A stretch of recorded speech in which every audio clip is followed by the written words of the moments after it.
So friends, আজি আমি মাছ মুৱা মাছ কলপাতত দি বনাই খাম একদম ঘৰুৱা ষ্টাইলত মছলা পাতি বেছি বেলেগ বিশেষ একো ইউজ নকৰো আজি আমি এই আনিছো মুৱা মাছখিনি ধুনীয়াকৈ পেটু উলাই মেলি ভালকৈ ধুই লৈছো মুৱা মাছখিনিৰ লগতে কি দিম মই আপোনাক কৈ দি আছো ইয়াতে বেলেগ একো ধনিয়া গুড়া জিৰা গুড়া হেবিলাক একো ইউজ নকৰো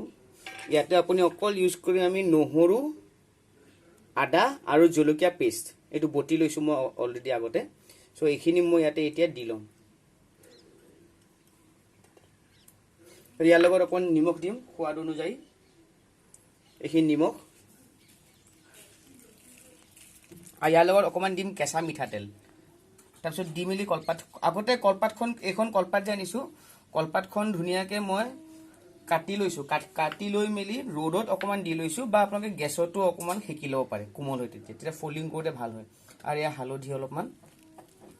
আৰু লগতে কেঁচা মিঠাতেল অকণমান দি আছো মই এতিয়া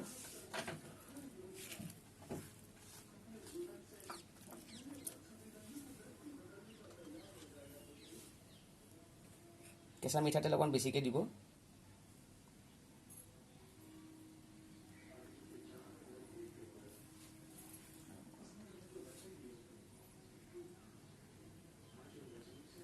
সো এতিয়া এইখিনি ধুনীয়াকৈ ভালদৰে মিহল কৰি ল'ব এটা একেবাৰে সহজ প্ৰচিডিউৰ হয় ঘৰতে ধুনীয়াকৈ বনাব পাৰে খালি কলপাতখনৰ যোগাৰ লাগিব ঘৰতে মাছখিনি কেঁচাকৈ দিছো ফ্ৰাই কৰা নাই দেখিবলৈ পাইছে আপোনালোকে সো এইখিনি খনা হৈ গ'ল এতিয়া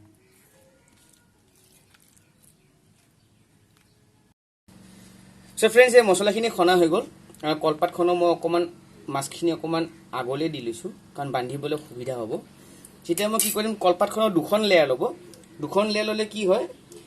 প্ৰথমতে এই লেয়াৰটো এনেকৈ ভাজ কৰি ল'লে লোৱাৰ পিছত ইফালৰ পৰা এইটো এনেকৈ আনিলে অকণমান টাইটকৈ দিব তাৰপাছত এইটো ভাজটো এনেকৈ মাৰি দিলোঁ এইটো মাৰি মেলি এইটো ৰেপ কৰি দিম এতিয়া ৰেপ কৰাৰ পিছত ইফালৰ পৰা এনেকৈ লৈ আনিলোঁ ইফালৰ পৰা এইটো এনেকৈ লৈ আনিলোঁ আনি মেলি এইটো বান্ধিম কিহেদি এই কলপাতৰ এই পিছৰ টুকুৰা যোনটো থাকে এইটো চুচি লৈছোঁ চাওক পাতলকৈ চুচি লৈছোঁ এইটো দেখিবলৈ পাইছেনে এইটো এনেকৈ চুচি লৈছোঁ চুচি লোৱাৰ পিছত এনেকৈ সৰু সৰু এইটো মিহি মিহিকৈ এনেকৈ ৰছী লেখীয়া এইটো কৰি লৈছোঁ এতিয়া এইটো দিয়ে বান্ধিম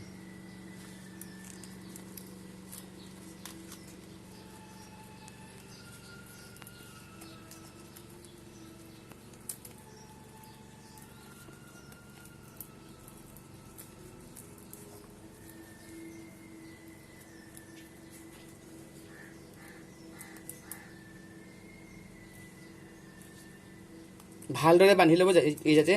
টাৱাত দিয়া সময় এইটো খুলি নাহে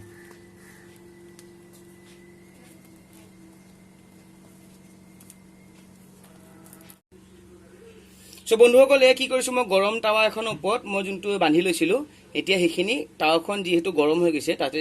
কলপাতখিনি ৰেপ কৰি থোৱা মাছখিনি মই এটা অলৰেডি মই দি দিছোঁ আপোনালোকে এইটো at least for minimum half an hour এইটো অন ল' ফ্লেম কুক কৰিব লাগিব তাৰপিছত যদি একফালে কুক হৈ গৈছে তাৰপিছত নেক্সট টাইম কি কৰিব লুটিয়াই দিব আনফালেও কুক হৈ যাব সো কুক হোৱাৰ পিছত মই আপোনালোকক দেখাম কেনেকুৱা হৈছে সো ফ্ৰেণ্ডছ আৰু এটা কথা এইটো ৰেচিপি চবেই জানে চবেই বনাবলৈ জানে ঘৰত সো এতিয়া মই ইয়াতে কেনেকৈ খাওঁ আমাৰ ঘৰত মই সেইটো মই দেখুৱালোঁ উইথ কম মছলা একদম মিনিমেল এমাউণ্টৰ স্পাইচ মই ইউজ কৰিছোঁ স্পাইচ ক'বলৈ গ'লে একো ইউজে কৰা নাই ধনিয়া গুড়া জিৰা গুড়া জলকীয়া গুড়া একো ইউজ কৰা নাই অকল আদা নহৰু জলকীয়া আৰু অকল কেঁচা মিঠাতেল হালধি সেয়াই দিছোঁ বেলেগ একো দিয়া নাই সো বন্ধুসকল এয়া মই একফালে দিয়া অলৰেডি হৈ গৈছে কলপাতখন পুৰি গৈছে সেইকাৰণে মই আনটো ফালে মই লুটিয়াই দিছোঁ যাতে আনটো ফালে মাছখিনি সিজি উঠক আপোনালোকে কেনেকৈ গম পাব একফালে কলপাতখন পুৰি উঠে তেতিয়া আপোনালোকে লুটিয়াই দিলে হ'ল সো বন্ধুসকল এতিয়া আপোনালোকে দেখিছে কলপাতখন দুয়োফালে পুৰি গৈছে মানে অলৰেডি মাছখিনি ভিতৰৰ ফালৰ পৰা সিজি গৈছে সো এতিয়া আহক চাওঁ কেনেকুৱা হৈছে সো বন্ধুসকল মাছ কলপাতত দিয়া অলৰেডি ৰেডি হৈ গ'ল and De R well cook ধুনীয়াকৈ হৈ গৈছে মই আশা কৰিছোঁ কাৰণ ভিতৰতো নোচোৱালৈকে ক'ব নোৱাৰিম সো আহক এইটো আমি এতিয়া খুব সাৱধানেৰে খোলোঁ কাৰণ বস্তুখিনি অলৰেডি গৰম হৈ আছে আৰু এটা বস্তু আপোনালোকে যত্ন কৰিব যাতে পুৰি যোৱা কলপাতখিনি মাছৰ লগত মিহল হৈ নাযায় please keep in note that the burnt banana leaves does not come up with the fish or else it will taste bitter. So we have to be cautious in that. So খোলোতে খুব সাৱধানে খুলিব, বস্তুখিনি already গৰম থাকে। পাৰিলে এখন আপোনালোকে spoon use কৰিব পাতটো মেল খুৱাবলৈ, কাৰণ মেল খুৱালে ভালকৈ আপোনালোকে ভিতৰ চোৱা চাব। এতিয়া চাওক মাছখিনি কি ধুনীয়া লাগিছে আৰু খাবলৈও নিশ্চয় সোৱাদ হৈছে। সোৱাদ নিশ্চয় নহয়, সোৱাদ হৈছে, কাৰণ মই বনাই মই নিজে টেষ্ট কৰিছোঁ আৰু খুব ডেলিচিয়াছ, ইটছ অ'চম। আপোনালোকে ঘৰত বনাই চাব, বনাই চাই মেলি খাব কেনেকুৱা লাগে আৰু কমেণ্টত জনাব পাৰে। চ' বন্ধুসকল, মোৰ আপোনাৰ যদি মাছ পাতত দিয়া যদি এই ভিডিঅ'টি ভাল লাগিছে, অনুগ্ৰহ কৰি লাইক, কমেণ্ট আৰু আপুনি যদি নতুন হয় মোৰ চেনেলটো ছাবস্ক্ৰাইব কৰিব নাপাহৰিব আৰু লগতে ন'টিফিকেশ্যন বেলটো। চ' ষ্টে টিউন টু ভূঞাছ চেনেল ফৰ মোৰ recipes to come. Thank you so much for watching this video. Thank you.